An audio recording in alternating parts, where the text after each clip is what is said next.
collaborator with several of us. We welcome him back to research to give a talk today. Amit is a professor at Ohio Wright State University. Yeah. He's an entrepreneur, he's a researcher, has a lot of students, educator, and currently he's the Nexus Eminent Scholar at Wright State University at the Ohio Center of Excellence in Knowledge-Enabled Computing Lab. And his area of research spans across social, sensor, semantic, data, Web 3.0, and all of those areas. And he's very much into building real-world applications in various domains, including healthcare, life sciences, cognitive science, and material sciences, and so on.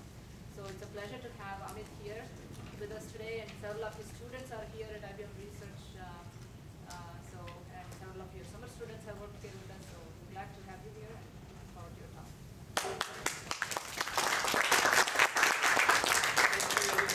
Thank you very much, Emma. As I was coming in, I saw that conference room, and I remember having a meeting with the Web Fountain. I think this was 2002, if I remember correctly. And we had integrated, at that time, I had started a company in 1999. Initially there was Tali, then it became Bouquet, then it became Semantics. And we had developed this semantic search engine, semantic browsing, semantic advertisement, or sort of semantics-driven targeting and advertisement. We had a patent in 2000 and filed for 2001. In fact, it had this idea of creating very large knowledge base. We call it in the patent world model and ontology. We call it both. And using that background knowledge, we could improve the search. So the general idea, and today you can see that Google Knowledge Graph or Knowledge Graph, that's generally the same form of ideas. And Web Fountain had amazingly scalable infrastructure compared to what we had, because we were a startup with 30 people. But the mining was shallow, and ours was deeper, understanding of content, so they were complementary, and it was very interesting. Of course, we know that business-wise things change. Again, the Watson things. That brings me to this group of folks. You have some of these guys working for IBM. Meena, Karthik Ramakrishnan, Pablo Mendes. They are, I think Karthik has car trouble, so he's on his way. And all the three, I think, are in this Watson group. I don't know exact official thing, but I believe that Watson division. And Pratik Jain is at Watson, and then Ningtan. So these first four are my former advisees. Ningtan is an advisee, was an advisee of a colleague of mine, Shojan Wang, and he's in the Watson LLP and IBM Austin. Also have Sujan, who is my current student doing internship here, so it's a wonderful, great synergy working with IBMers. Many of you may not know about Wright State University, but I would like to introduce that to you. We are, not that well known a university, and yet you might be surprised to see that in the area of World Wide Web, we compete with the best, which is unusual. We are very small. We started web research only in 2007 when I started the Noesis Center, and we've been able to do very impactful, work, and maybe that's why you have hired our graduates. I've been blessed with a wonderful research group. These are some of my PhD students. There are some masters and bachelors that are not shown here. And a number of them have helped with the talk that I'm going to be presenting, so I'll be presenting their work. What is interesting about our research group is that we are rather non-traditional academic research group. It may be partly due to kind of where I come from. I was in Honeywell, Unisys when they were in computer business, then Belcourt. I've done a couple of startups. Recently, 2 more startups have come up based on the technology that we have developed. And new commercializations happening as we speak. So that entrepreneurship, the large company commercial product that came from the research, all that, and of course academic stuff, all they have come together. So as I was seeing myself, I noticed noticed that almost everything we do is related to issues of, the topics relate to things of large impact, human or social development, or other scientific issues that drive. So I tend to pick the topics that have clear impact on the world. Almost all projects, or probably all projects we have real domain partners. What that what that has led to is this interesting thing here, if I may.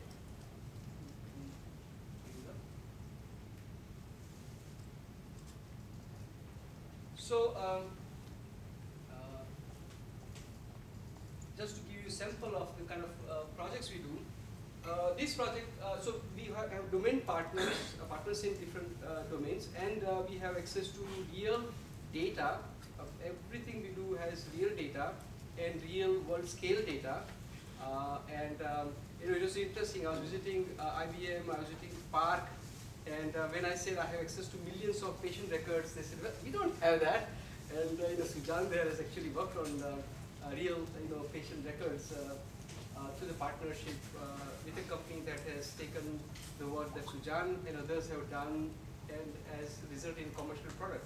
It's about computer-assisted coding of for ICD-10 and computerized document improvements. That's what those are the products that they have. And then we are able to actually do the research, and of course we publish, but that is not the end for us. And then we create the tool or technology and deploy it. For example, in this case, reducing rehospitalization of chronic heart patients, ADHF, acute decompensated heart failure patients, is a $17 billion a year problem for US healthcare industry. We work with the Chief of Cardiology Medicine at Wexner Medical School at Ohio State University, the guy who has done 100 clinical trials. And our kit gets tested with the real patients that are discharged from the hospital and so on and so on. I'll talk more about it later on. And recently the president has started this or announced this material genome initiative. Again, we had just recently a workshop. We have people from General Electric and Pratt & Whitney and Lockheed Martin. All those guys work on advanced materials, and we get to work with the again real data, deploy our tool between the people who do create advanced material and those OEMs that create, let's say, aircraft wing or things of that nature. So our work may be access control, provenance on and ontologies for material science, but it gets used in this kind of stuff. This is one of the very exciting projects. The reason it is exciting is because we've achieved a real impact here also. There were about 15 major media articles on this system recently. The last thing was that we worked with one software from this got integrated with Ushahidi.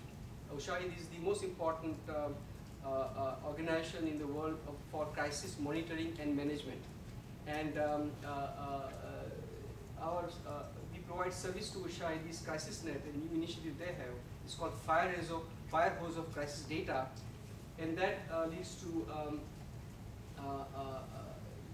so that they will know when people are asking for help or when people are going to offer help in the context of a particular crisis or disaster.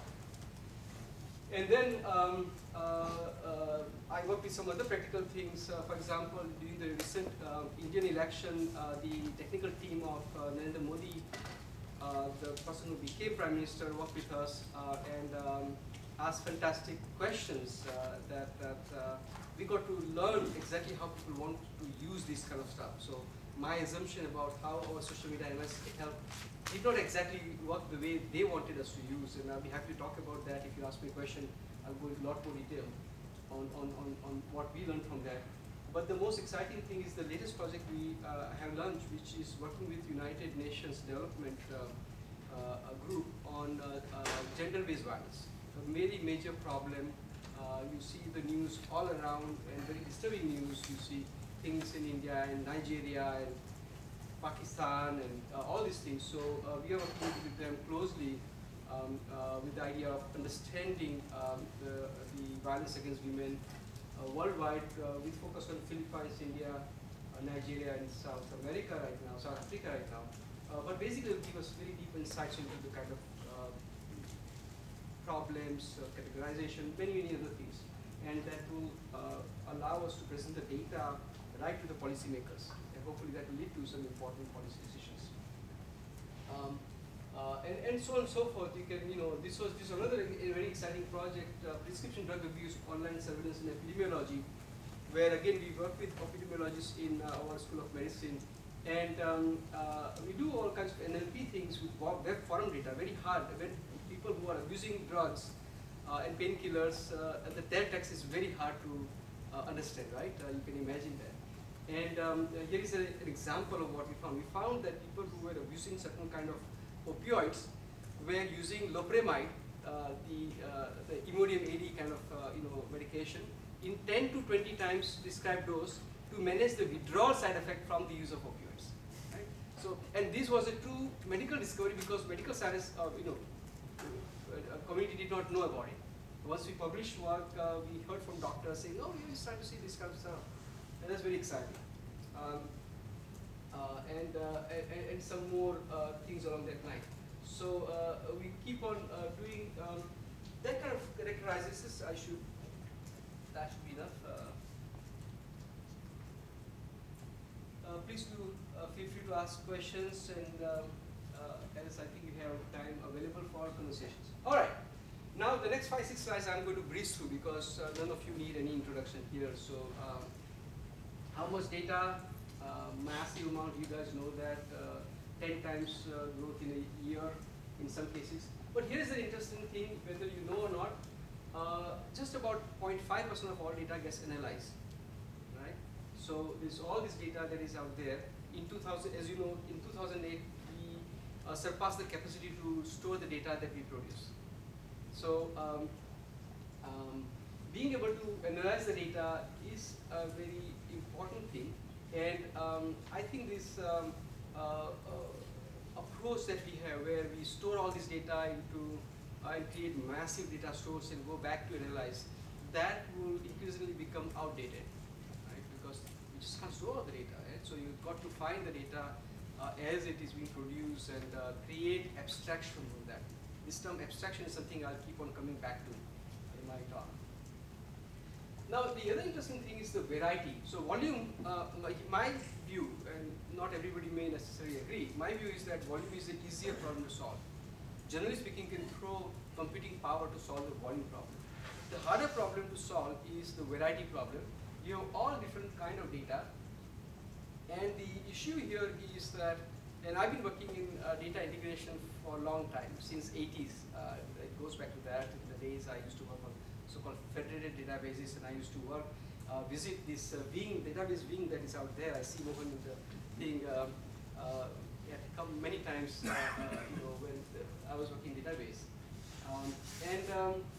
One simple observation is that practically all variety problem or heterogeneity problem require a human involvement at some level. You just can't say, here is big data, here is my mining algorithm, here is my machine learning algorithm, give me some patterns and I'll look for it. It just doesn't work that way. You really have to, for example, give some guidance on the mappings you might need or things of that nature. Another comment I would make is that vast majority of the work on integration, whatever that is, has been done with the unimodal data of the same modality. But nothing in the world really is same modality. You take any event, you take anything out there, you'll have photograph for that, you'll have the video for that, you'll have text for that, all kinds of different multimodal data will be there. And increasingly, we are, the system will become multisensory, as the human are multisensory. So, how do you minimize human involvement, or how do you most effectively use human involvement in solving the data problem is an important thing. Velocity is another major problem. I won't talk too much about it today, just a little bit later on. Here are just some of the questions that people have asked in the early days of this big data problem, and I'm sure many of you working in this area would have asked these kind of questions. And there are a huge amount of technologies, right? All kinds of technology. Even the database technologies, you have relational databases, and this NoSQL and NewSQL, and graph is again, becoming extremely important right now, and so on and so forth. So all these technologies are there. That's fine, and there have been some a decent number of success stories. So we've done something interesting. There was a recent article about the failure of Google flu trends, but in H1N1 they did a pretty good job at that time. And some of you may have seen the stories of the Nature article that came about the flu trend. But what is missing? And this is, I think, the crux of what I'm going to talk about. So by and large, we have focused on business intelligence and targeted analytics need. And yet there are large number of challenges not yet addressed to serve complex individual and collective human needs. Right?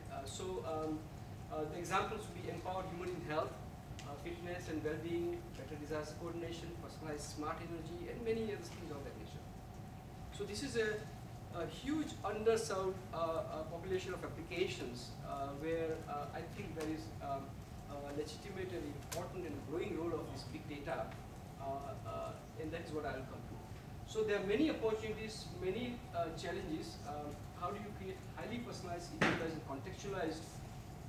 Now that may be in an industrial setting also. It may be that a port worker working in logistics related to, or somebody working in logistics related to containers and their shipping may need better latest knowledge to make the decision.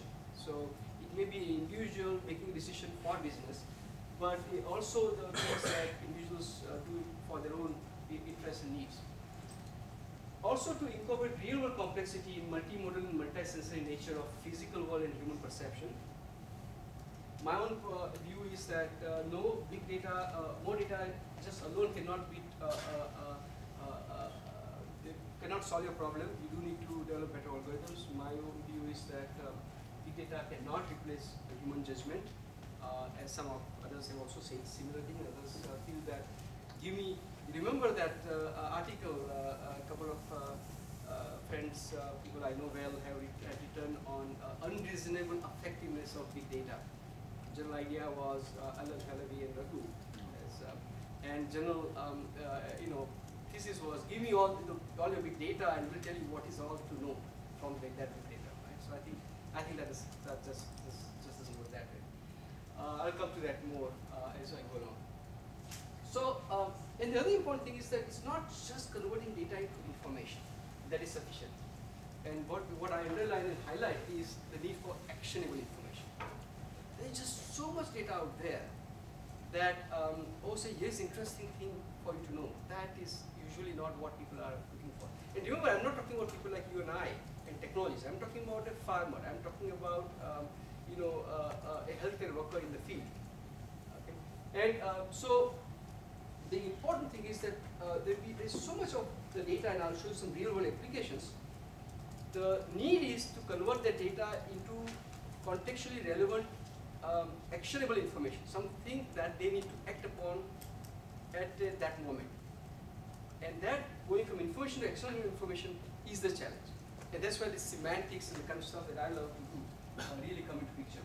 So you can go from data to information, but an action, for example, that you suppose happen to believe in apple a day keeps the doctor away, then what action you might take in that regards is very important. Now, so in that context, I've been reading this interesting book and learning from, we do have a collaboration with cognitive scientists, but learning from things like this. It's something called, you might have heard about left brain and right brain. This is about bottom brain and top brain. And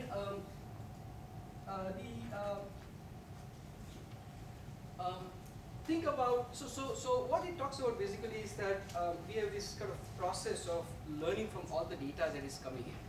And in computerized parlance, it will be like finding patterns, or mining, or machine learning. And then we have these processes of top brain processes, which plans, which applies a knowledge to say what are my options, which has the heuristics, which looks for options, things of that nature. And so that is more like the things we do with data and knowledge and the reasoning of that. And unlike some people who say, purely put all their faith in machine learning, or others who put all their faith in reasoning and declarative processing, I think just the same way our brain, and as these kind of books discuss very well, combines all these things. We need to develop, solutions. Perhaps that these kind of solutions will be necessary for IBM's own vision in cognitive science and computing. We need to combine this, reasoning, this process in a very seamless way. So when you have this kind of thing, take this little example. We, of course, all of you have heard about this Internet of Things. We will have sensors, of course, in the refrigerator and everything, right? That will talk to the web or internet and will know that you own Apple. And that, how do you take that information or data, whatever you want to call that, and then really tell you right at the time that you need to make a decision when you are at the grocery shop, that maybe you want to stock up on the Apple. So is that data, you having to go to your application and say what is in my fridge? That doesn't work. Right? You don't want to go to grocery store and say, oh, give me all the data about all the things in my fridge, and then he said no. The idea is to convert that into something that you can actually apply. And the interesting thing is that it's not even that simple. Yes, you may want to replenish with Apple, but you say, no, Apple is good, but pear is also good, or something else is also very good. And I've been sick and tired of eating Apple all this time. Today I want something else. So human cannot be replaced, right? From all these things. So the idea is that you have this contextual information that makes sense to human, not just to machines. We have probably the largest group in US in so-called semantic web, but I don't talk too much about that anymore because we really apply semantic web a lot more than just work on listening. And the point here is that I'm not just interested in making machines understand and make machines smarter. That is an issue of interest also, and I can understand its value. But I'm not actually interested in replacing humans either. I'm interested in making it easier and better for the humans. I think I saw this just walking in your lobby. Science and data for enhancing human capability, right? Something along that line. I think that's on the mark. So I want to have this information make sense to human and that's actionable for timely and better decisions. I call that smart data. Now it so happened that in fact I wrote something about smart data when I had to give talk at Keynote in 2001, so in 2011. And then I Googled and I found my own article a while ago. So when I had this company, I had used this word smart data. At that point I used it as a formulation of smart data strategy for providing services for search, explore, and notify. And then use ontologies and background knowledge and data reports to gain relevant insights. That's what I talked about. And you can see here you have these ontologies or knowledge graph or things of that nature. It's really nothing very different. You have all kinds of heterogeneous data coming in, and you have all this semantically annotated data. And you guys work on annotation extensively, I'm sure, and I know. And then with all that annotated data, you can do smart search or whatever else you want to do, or find a pattern, or find who knows what, or who is the expert on the topic. All these things can be done when you have done that. So my 2013 retake was smart data makes sense out of big data. It provides value from harnessing all these V's, volume, velocity, variety, veracity of big data in turn providing actionable information to improve decision making. There is another take on that also, which is that smart data is focused on actionable value achieved by human involvement in data creation, processing, and consumption phases for improving human experience. And I talked about in 2008 something I call computing for human experience. The whole idea is that I'm really interested in not making, as I always said, machine smarter or even computer-human collaboration. Those are also interesting things. But I'm most interested in how computers serve the human needs and to make human life better, to make human experience better, maybe health, maybe entertainment. So one way of looking at that is to think about this of human, by human, and for human. And so, for example, nowadays we have this data of human activities. So much data of human activities coming from the physical, monitoring of physical activities, monitoring of activities on the web, monitoring of social activities. I could have near field communications, and then that would tell me you and I have met. I would in the topic on understanding stress for freshman medical students, I would measure not just the sleep, but and the physical activities and quantified self, but I would also measure the social activities. How much time you spent meeting your friends during the day, right? I talked about physical, cyber, social computing in that context. So all your data of all these different types that are coming in, massive amount of data is being created. And being here in the Valley, you have seen probably the growth of all these devices company and the sensor companies and Internet of Things companies. And the biggest of these things, CES and SXSW, the two most important terms were, the hashtags were related to Internet of Things and personalized digital health, right? So, and the second thing is by the humans. So humans are, creating the data in an organized form. They put it in the database. We can put it in the link open data. Humans collaborate on creating Wikipedia. There's massive growth in this link open data. More and more data being published on the web for others to use in the context. So, for example, during Hurricane Sandy, we had to look at the tweets that came from near a subway station that was allegedly flooded. Right? Because there can be tweets, and there were a lot of problem with veracity, a lot of problem with people, sending rumors and false information.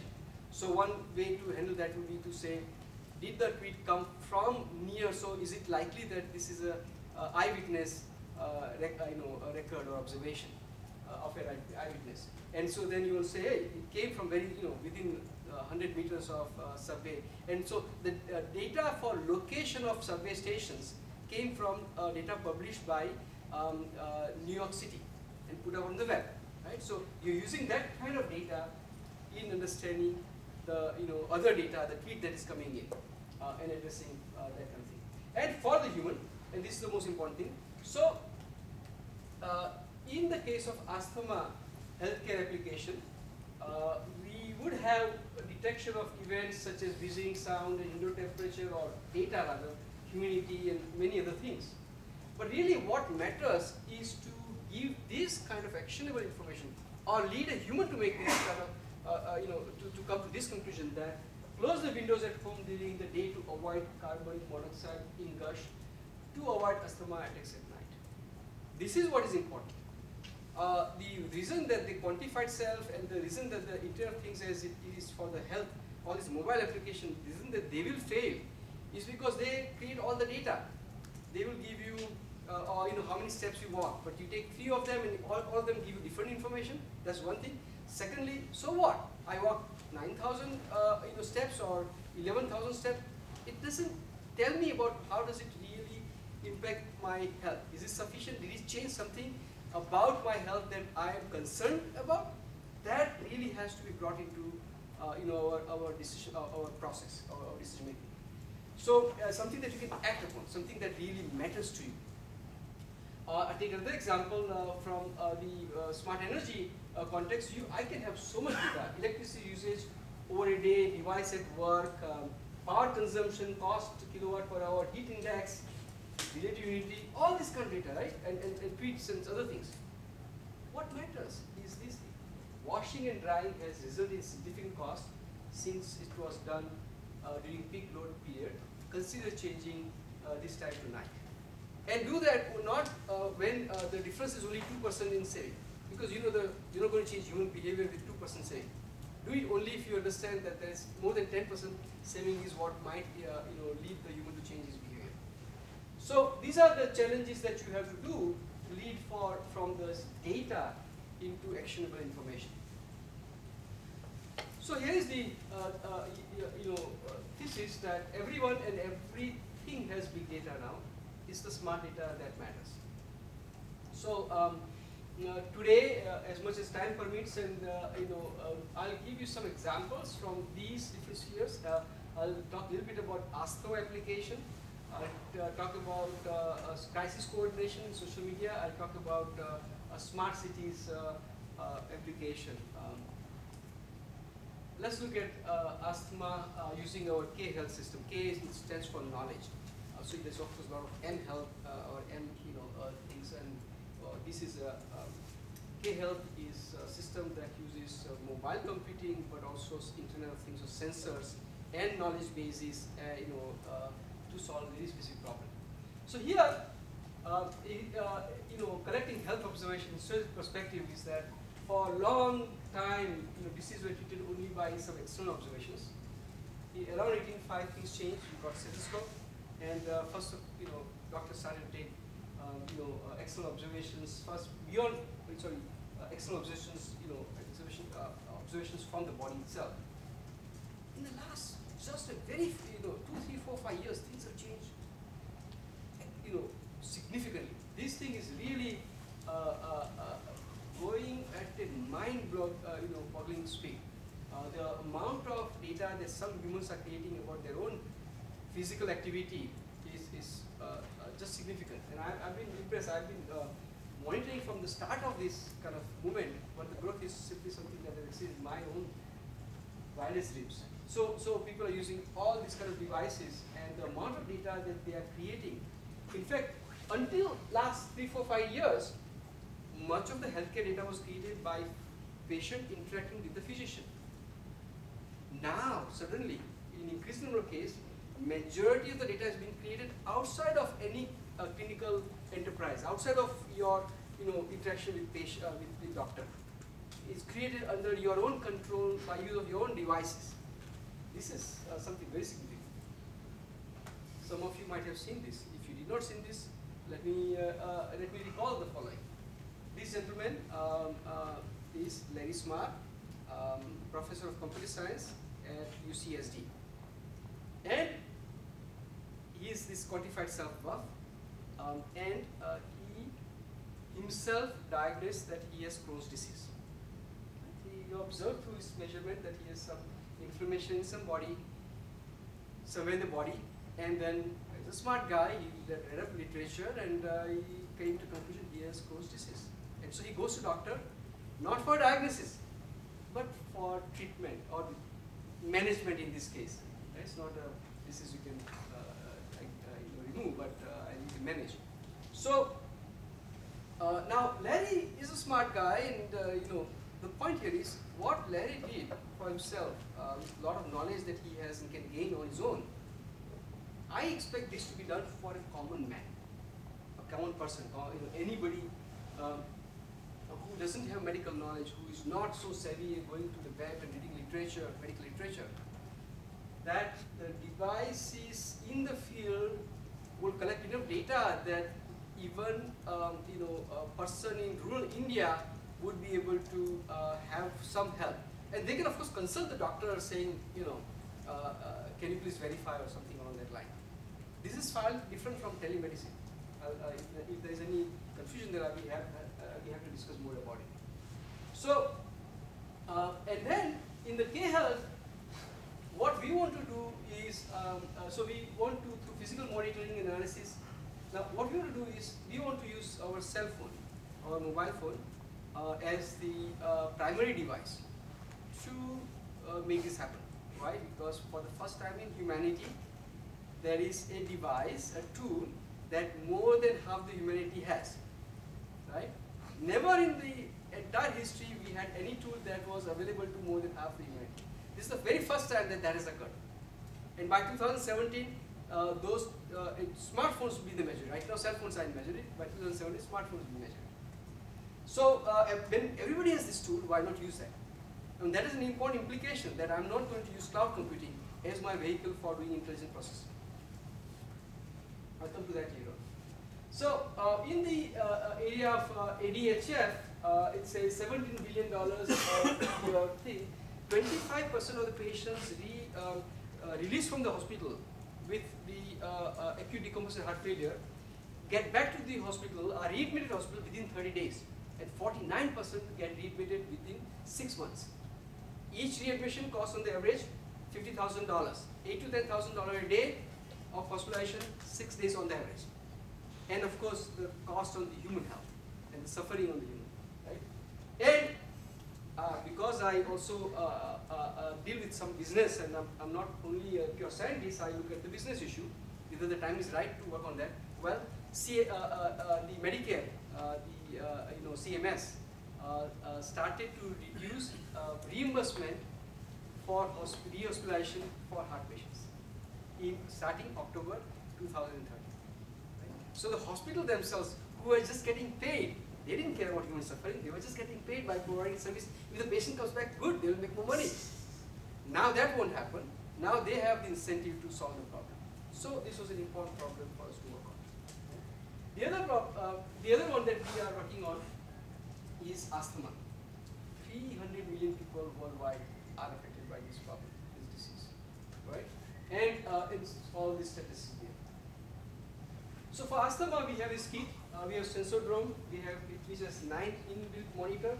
We have in the pulmonological diseases, the doctors told us, none of these are something that I imagine or my students imagine. These are all done with the real clinicians. So they said, well, exhaled nitric oxide measurement is important, so we have this node sensor. But also we get data from pollen level data from pollen.com, air quality data from AirEgg, I forget the name, Air Now, weather data, temperature, humidity, other data, and we get the tweets and other things in this domain. Right? So with that, we have these personal level signals. We have public level signals coming from either hospitalization rate and other information like that, and we have population level signals. Right? So think about it. You have this disease, very common disease, affecting so much, but you have so much data. And some of it is highly personal level data, and some of it is data that is relevant to everybody. But again, only the data near you is what matters to you. So it's again, even though it's a data out there in the web, data for pollen for you and me are different because you are interested in the pollen in this area, and I'm interested in pollen in data, right? So that's something to keep in mind. And so if you think about it, the data that is relevant to potentially solving the asthma problem is massive. It's a big data, truly big data issue, and especially big data in the sense of complex data issue. Right? Big data problems are bigger when the data is complex compared to when they are just simple type of data. And just as a this is more of an academic slide. There are terms called cyber-physical, cyber-social, and physical, social, physical, social. And they will work in this kind of any two of these things, more so in cyber-physical and other areas. But increasingly, real-world events are continuous, multimodal, multisensory, and observations span physical, cyber, social, all these 3 dimensions. So I'm very interested in these these applications that involve this very rich kind of data. So in the case of asthma, for example, you have real-time health signals from personal level, public health, and population level arriving continuously in fine-grained samples, potentially with missing information, uneven sampling and frequencies. Right? And then you have the challenge of understanding relationship between health signals and asthma attacks for providing actionable information, such as what risk factors influence asthma control, what is the contribution of each risk factor, is there anything, any alert for me today before I step out of my home, things of nature, those nature. So you have again, now this is kind of more of a high-level architecture. You have all the data acquisition and aggregation. Then this is the technological piece here. I'll come to these things very soon, IntelliGo and the event from social stream processing and risk models and things of the nature. And then what we want is this. We want to take medication before going to work. We want to say contact doctors. We want to say avoid going out in the evening due to high pollen levels. These are actionable information. that matters, highly personalized, highly personalized. Now, one important thing that we learned, and this is something we always believe now, you know, I've been interested in talking about semantics since 80s, is that you need to solve this problem, you really need to bring in domain knowledge. Just giving you data, just using the system is not going to solve the problem. In this case, what is the knowledge? Well, the knowledge is how the protocol, medical guidelines. How exactly does an asthma clinician who treats asthma solve this? So this is the clinical protocol. It uses asthma control level and severity level of asthma. And then in this case, if you have mild persistent asthma and it is not well controlled, the advice is, the guideline is to use medium inhaled corticosteroid. Right? So this is the medical knowledge that you have to bring into the system. And having brought that into the system, we have this system, I'll talk about it briefly, this semantic perception system, and the thing called IntelliGo, that uses domain knowledge and the reasoning and other algorithms that lead to something that makes sense to normal humans, non-clinicians, everyday person suffering from asthma, or the parent of a child suffering from asthma. So the other thing would be, so one thing would be here, diagnostic information, how well controlled is my asthma. Other computation of interest would be, how vulnerable is my control level today? Right? And we want to do this in the context of use of mobile phones, as I already mentioned that before. Now, to do this, it's not that straightforward that can I reduce my asthma attack at night kind of stuff would have to be transformed into another series of still complex problems. Like, what are the triggers? What is the wheezing level? What is the exposure level over the day? What is the propensity towards asthma? What is the air quality indoors? The number of these things that have to be understood. The problem is very complex. Right? And then you have all this data that I already mentioned, very complex piece of data. From there on, you have to connect with all these different things. That would then allow you to finally give the answer. Right? And so that may lead to understanding of that particular correlation of luminosity during the day, carbon monoxide level goes up, and then understanding that you're keeping the doors open, leading to this actionable information. So here is the one level down into the processing. These are all the data I already talked to you about. All the data come in very, very different diverse forms. They are different manufacturers, they have different modality, right? So before I can do any reasonable computation, I need to get that into some common form. This is exactly the same reason why you do annotation of the data, right? And here I need to do semantic annotation of sensor data and all the other data that is relevant in fact. So I initiated a worldwide consortium, a group on semantic sensor networking. So I co-chaired that group, and that came up with semantic sensor network ontology, and that is now practically a ad hoc standard worldwide adopted. Many systems have used that. And so here, what happens is that on one hand you have this ontology or domain model or whatever you want to call it, background knowledge of some sorts, acquired from public sources and experts. And so you can see the concepts that are relevant, health signals. And then what happens is that all this data gets automatically annotated with the concepts that are relevant to that domain. So now your data is in a far more processable XML plus or triple or RDF or graph format, right? That's much more amenable to processing with typed description. And so the data is using typed typing that is defined using domain concepts. And from there, the computation will lead to understanding of this kind of stuff. So what we use is this semantic sensor networks, the group that I founded.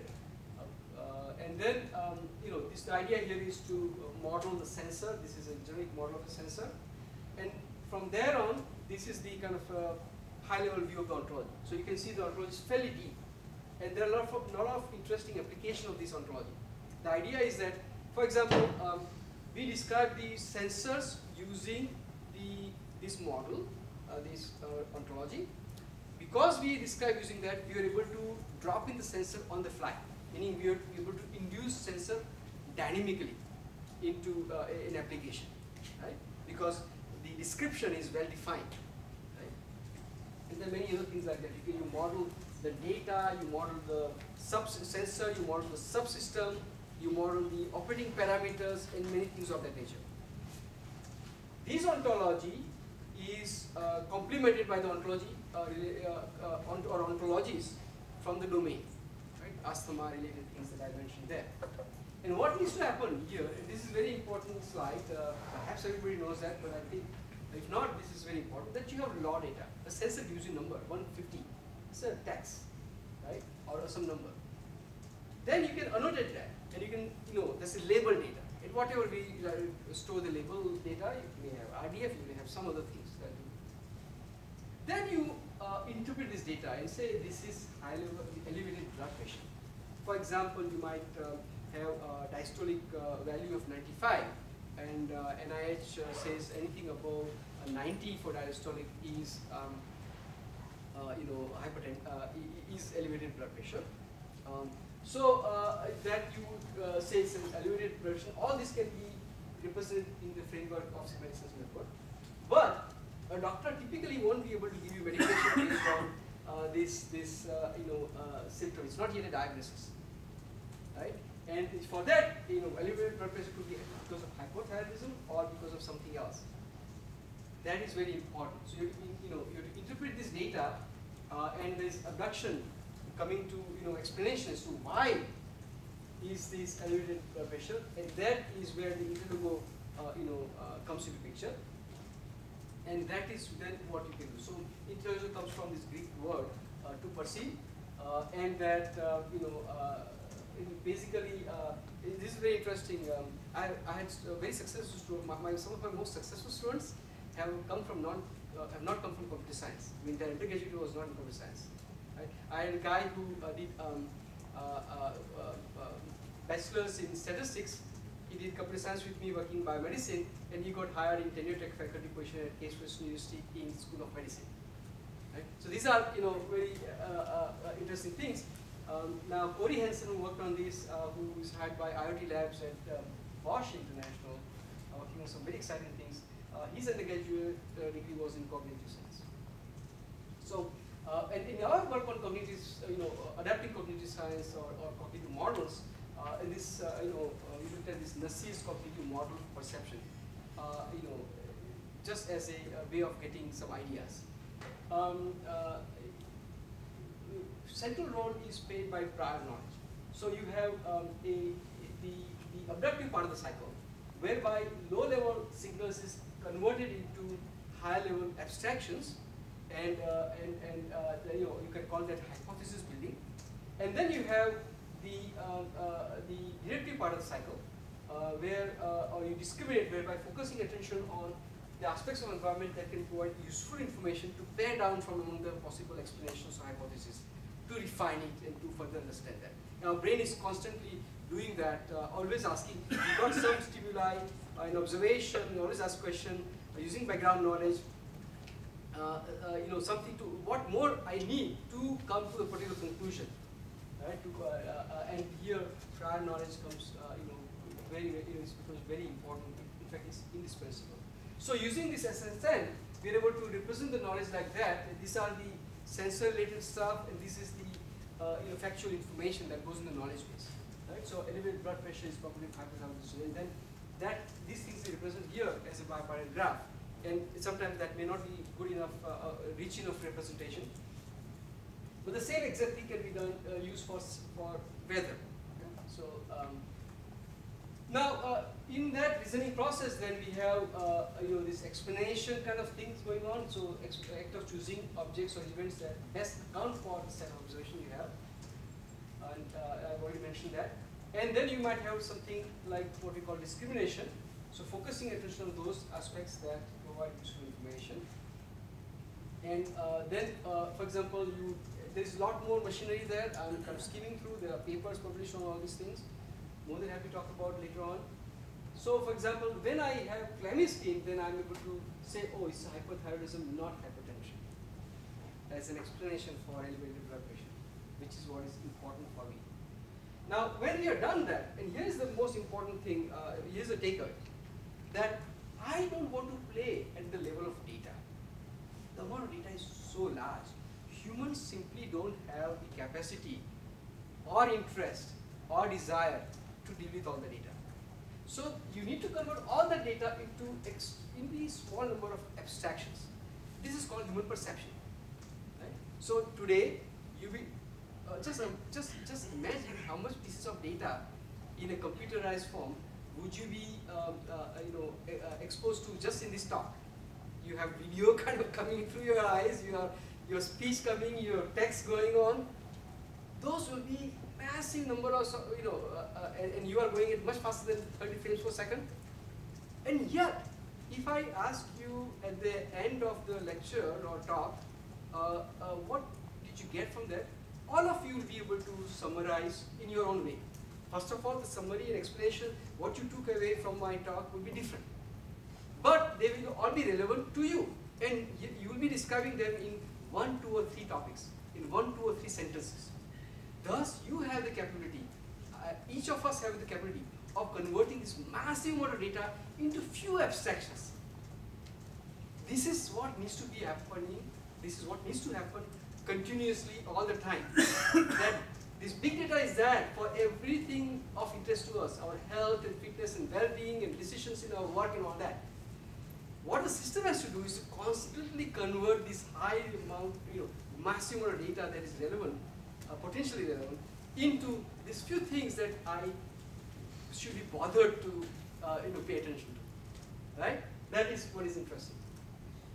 And now, we try to, initially do this using this out reasoner, and one interesting thing was that we decided that we are going to make all this thing done on a mobile platform. One of the simple reasons was that the examples I'm giving you, you may see are health applications. There are HIPAA laws and privacy laws, and I didn't want to take a chance of putting the data on the cloud, right? It was just much easier for us to do IRBs. Facebook does not have to do IRB to check our emotions, but we have to do that in academia. I hope you guys have, you heard the story about Facebook who did the experiments on emotions, right? So it was much easier to do that way. But then when you try to run this kind of computation on a mobile phone, big problems. 50 nodes of knowledge base, it turns out, and that's the complexity. So one option would be we send the data on the cloud and to use massive computing resource. Not a great idea. Other is to downscale semantic processing such that each device is capable of doing machine perception. We call it intelligence at the edge. Why say number one is not a right? First point is that healthcare data privacy issues. I just don't want to send it on the cloud because that would require more care and to the IRB that indeed you are keeping patient privacy.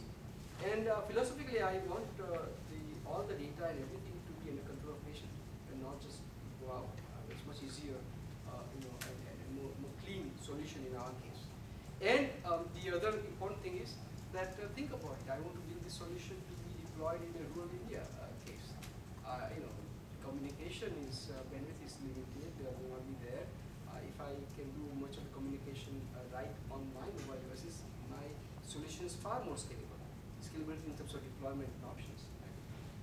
Maybe, of course, technically I can talk about in some other applications a synergy between some person here and some person in the cloud. So we can certainly talk about those things. That is the thing. And so we came up with big vector encoding and their operations to both encode prior knowledge and execute semantic reasoning, and that allowed us to actually go from tens of nodes to thousands of nodes, time reduced from minutes to milliseconds, and complexity growth from polynomial to linear. So that's an interesting little bit of side thing. So takeaway here would be translate low-level data into high-level knowledge or abstractions. Prior knowledge is key to the perception in the solving problem for perception, and intelligence of the age allows us to scale massively and gives us very good way for deploying our solutions.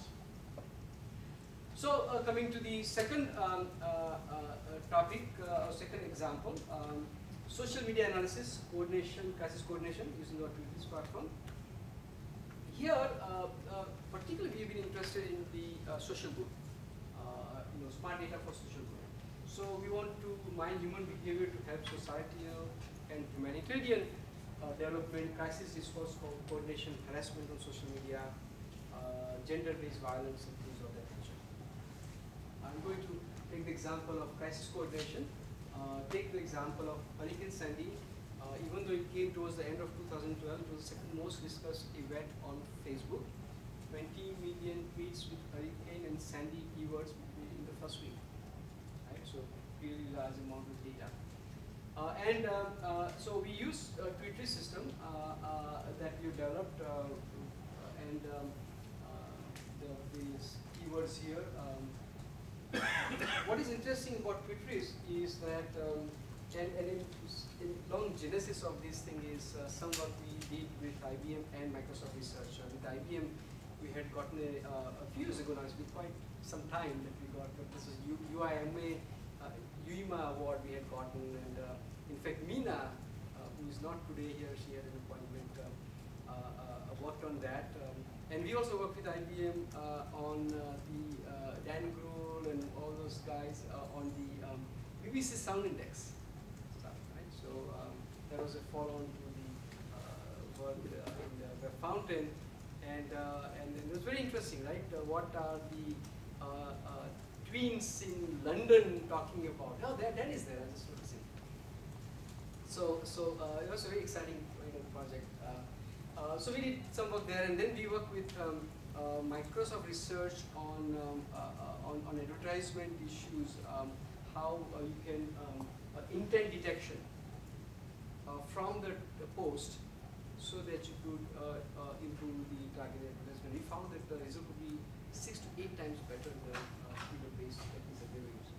But the Twitter is significant because it can do spatio-temporal thematic, people, content, network, sentiment, emotion, intent, and more of that analysis. So it's a little bit of tweet here, and yet so many dimensions to understand. And first of all, it's not just 140 character. There's 2K of the packet that you can have, all the metadata. But humans construct the tweet, and they convey so much through a tweet, right? So it's very interesting thing to do. I won't go into much of the social media analysis here today, but I'm interested in actionable. The actionable thing here that I'm interested in is timely delivery of right resources and information to the right people at the right location. That's and because everybody wants to have, but they don't know how. So here's an interesting insight from some data analysis. During Oklahoma tornado, we got 2 million tweets during the first 48 hours. And analyzing these tweets, we found that only 1.3% of those tweets had precise resource donation request to help, and only 0.02% of those had precise resource donation offers to help. Here is an example of requests and examples of offers. Right? And this is important. Only if you match the requests of help with the offers that you actually are achieving some purpose, right? So matching this, and then of course you have to match based on location, type of request, needs, and so on and so forth. If you don't, then you can create second crisis. At the end, at Hurricane Sandy, you had so many clothes that actually created a second disaster, right? So you want to be able to match where do I go to help out from volunteer work around mood. Anybody knows, I would like to volunteer today, help is desperately needed in Swanee. Or if you like to help, call that number. Right? So matching that these things are, one thing can respond to another one on the fly is very important. It is this capability that we provide as a service that has been integrated to Ushahidi's crisis net. That's very exciting, I think. There's something about continuous semantic. This is the part that deals with velocity. So here the idea is that, think about any event. None of the events are going to play out exactly as they are defined in the beginning, right? So you take, things change. the topic of conversation changes. Hurricane Sandy, initially before it lands, you are going to talk about some things. While it is going, taking out the trees and electricity, there's another set of conversation. And then what happens, you do not know ahead of time. There are different things. It takes different path than originally anticipated, and the conversations on totally different things. So things change. So if you started, let's say, getting on Twitter, filtering using some hashtags and keywords, it's not going to really capture everything there is to be known. The crisis, in this case, has different topics. How do you automatically figure out those new things, and how do you do smart filtering so that you can source new content for the crisis as it evolves? Take an example. We used to monitor 2009 Iran elections, and there are a lot of things about the green, people with the green flags and other things. Ahmadinejad and Rafsanjani and all those things. And suddenly there was this event of Neda, the young girl that was gunned down. And there was a significant different conversation. And now Neda was nobody that you knew about that particular action. And suddenly that becomes a very important entity and something that you need to understand as a part of monitoring that event. So for that, then what we do here is this life cycle. We have a system called Twartle that does semantic processing on streaming data. And that would give us a bunch of entities or key phrases or to focus on.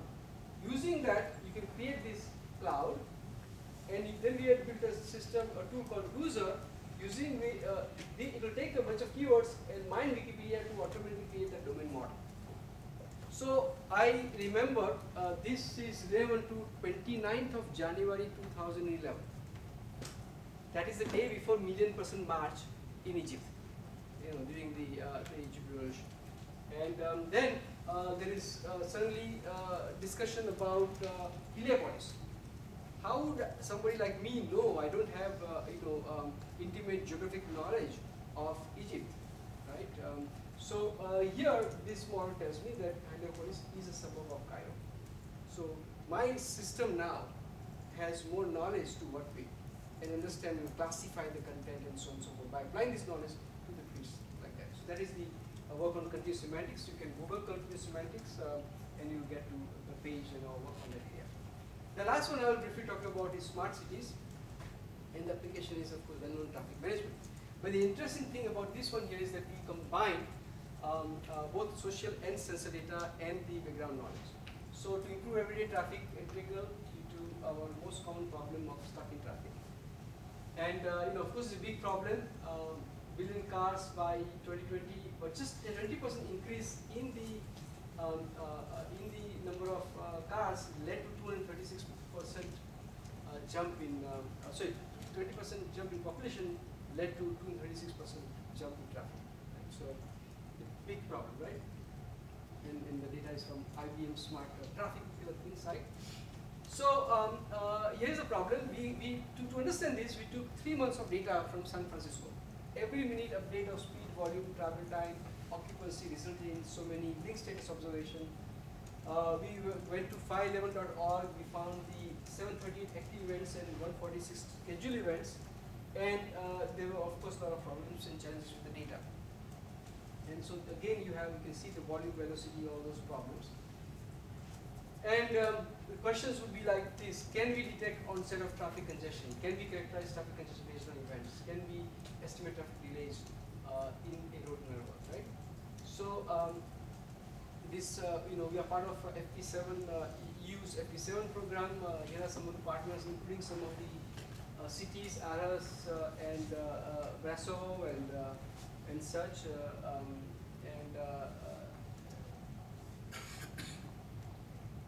Here is a very interesting thing. It was also something I was not expecting. We were able to find extensive amount of data. These are all city departments in different colors. Right? For example, this is social programs department. This is department for healthcare in city government. And we were able to find tweets that relate to each of these different topics, departments, and such. So this, we validated this extensive amount of social data available that are relevant to decision making related to city and smart city projects and smart city issues. So our architecture looks something like this. You have tagging and some NER. We have these locations. We have this kind of ontology from IBM's Smarter City work. So, and then we have file level hierarchy. So these are the ground knowledge. And then these are the kind of stuff that you want to do with extensively and extraction. And on the way, we have to solve some interesting problems. For example, not focus on Half Moon and Half Moon Bay and Brewing Company, but the whole thing. Half Moon Bay Brewing Company is the most relevant entity here, appropriate entity here, and I think anybody who does learning would know, would kind of intuitively understand that CRF is the appropriate choice to deal with these larger n-gram problems. So that kind of stuff happened. But then ultimately, when we combine the processing of sensor and social streams, we were able to find complementary information. For example, slow traffic from sensor data and accident from textual data. That means sensor could not tell me why the traffic is slow, but the social data told me the traffic is slow because the accident is there. Right? So that is very good, because very often think about automatically taxonomy generation from textual data. Problem is labeling the nodes. How do you label the nodes, right? That's same kind of, humans are much good at labeling the nodes. They have the natural language.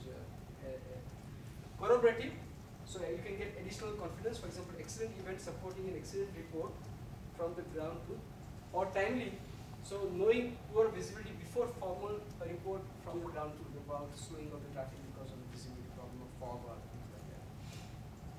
So here, some more examples. Visually, you can see complementary events and corroborative events from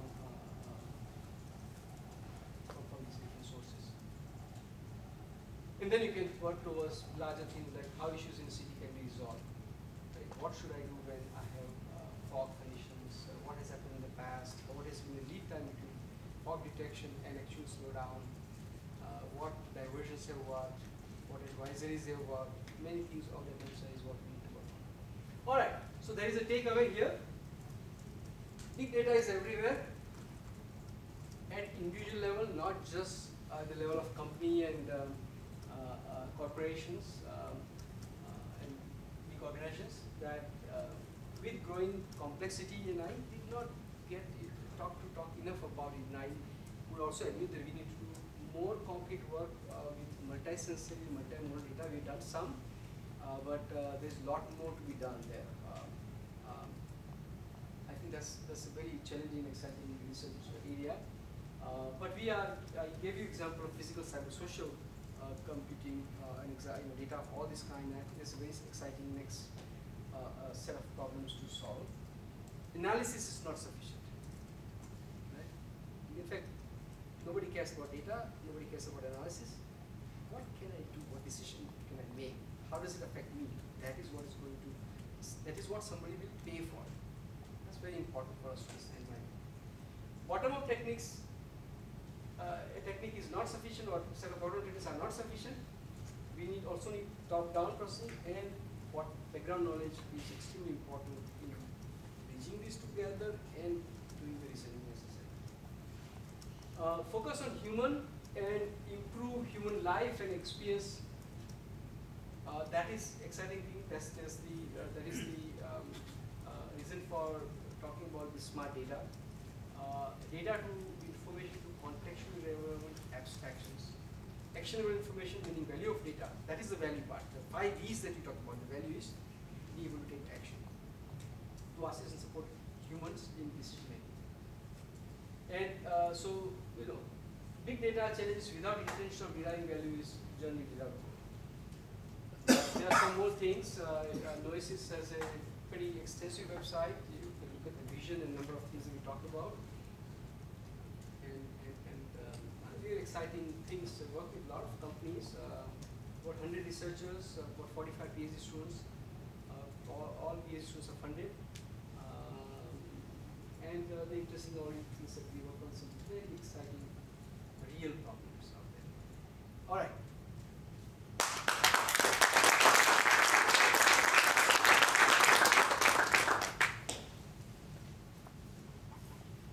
still have about bit less than 20 minutes for questions.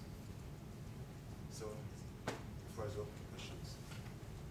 I can give a lot of demos if you're interested. It's online. Yes. A question. At one point you mentioned summarization, and I'm just interested. I know that's an interest of like Rob High, who's our CTO, but the Watson Vision talks about, how do we summarize meetings? How do you measure? How do you measure? How do people measure high quality summarization? Do you have any insights into that? So if you were to take your talk and each of us could generate a summarization, how would we rank order those summaries? We actually doing summarization. Sujan, do you remember exactly the work on summarization? We have a project called Social Health Signals, and we're working with Mayo Clinic on that, and we have access to a lot of clinical data. This is to understand the consumers' healthcare search and things. And I think we're focusing initially on major depressive disorder kind of stuff also. But I think at this point of time, we might have unusual, what you call unfair advantage, in that when you so let me paint a scenario as to what we are planning to do or trying to do or expect to do. Is that when you Cleveland Clinic, Mayo Clinic, these are major healthcare sites. So they have literally millions of queries a day, and just like any search engine can look at the results and measure things, you can do the same thing there. And when the search is there, you are trying to get a sense of what users are interested in, and you are even trying to change their behavior. For example, a lot of people search on diagnosis and treatment, and very few search on prevention.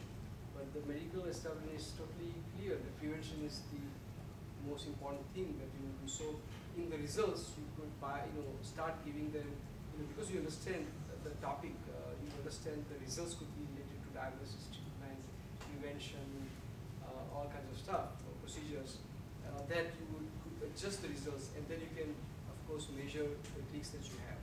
Now, in the same kind of environment, you can give the summary of the things as to why, what is the relevance of that result. So in the days of Tali and my company, we used to call rich media objects, meaning the object that is relevant to the query or search or browsing we give the description of all the stuff, which is exactly what you see today in Google's result of that. They call it, what do they call it? They call something else. But there, clearly, you don't want to give the whole Wikipedia page, right?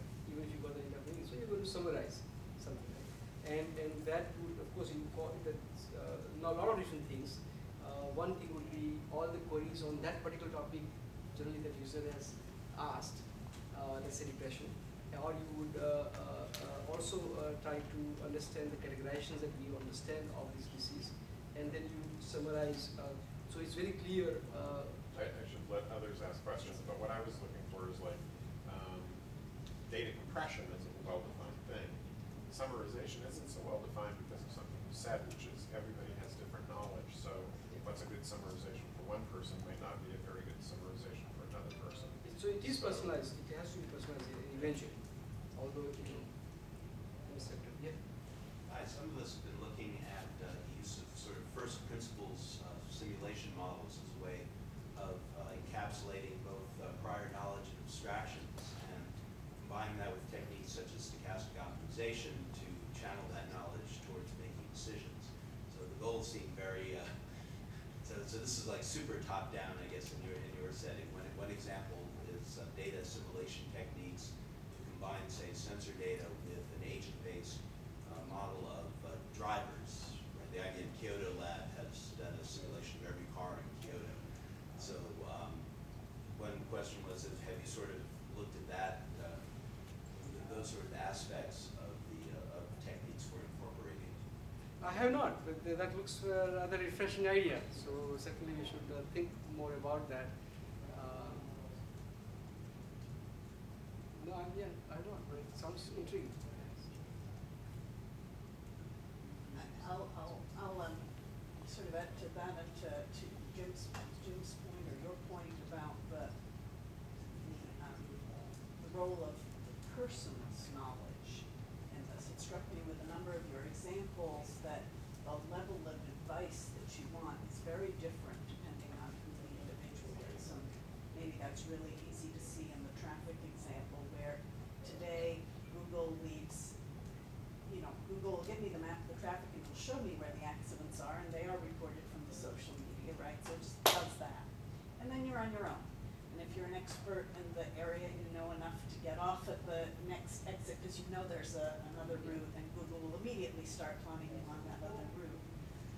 But if you're not and you're scared, you stay the course or whatever, right? But how do you take these ideas that you have and turn them into kind of more of a partnership with the human so they can adjust to what the human knows? And or is there a way to do that? We're kind of interested in this notion of the computer not as our advisor but as our assistant here. And so how do we leverage all the cool work you're doing to get us better help with this assistance? This is a fantastic question. In fact, I have another talk on computing for human experience, and I looked at this whole thing about machine replacing human to machine being pure an assistant, and many different people have talked about it. Vannevar Bush to Minsky and people, others, and I'm very interested in understanding the synergy between humans and the machine. But to tell you the truth, this has kept our hands free. So I have talked about it at a vision level in the talk on computing for human experience, and I have a paper on that. But in terms of doing concrete work, I haven't done anything that really, because right now this asthma problem is actually being deployed. I mean, we are giving this kit to the pediatrician is giving it to parents of children that have asthma. But at what point of time I will really understand the parents' knowledge of asthma and factor that in? I've not gotten there, because again, to make that progress, I would really need a lot more data about the human behavior and what he has done or she has done in the past. I painted a number of real problems we worked on, but none of them have afforded us a real model of the human. So it's something I think we need to do, and the research really interesting. I was just going to say, Matteo back there, speaking from Italy, he's been working on looking at people's emails to try to build a model of the person, the individual user based on emails. And to your point about not wanting the data in the cloud, we don't want to send the email data to the cloud, even though it may start there if it's some cloud-based account. But we want to make sure that it's local. And I think email is probably the best thing I can think of right off the hand. I was gonna say in the traffic example, Google knows. It knows how many times you've veered off the highway. It knows everything that about your behavior, because it could track that data and build models from it. Could it use it? Could it learn to use it in a way that's assistive and not just plain spooky? Yeah. Right? So, creepy. I'm not totally sold on any one way of accessing data, because what is the relevance of email with that person's decision on his child's asthma? I don't know. Yeah.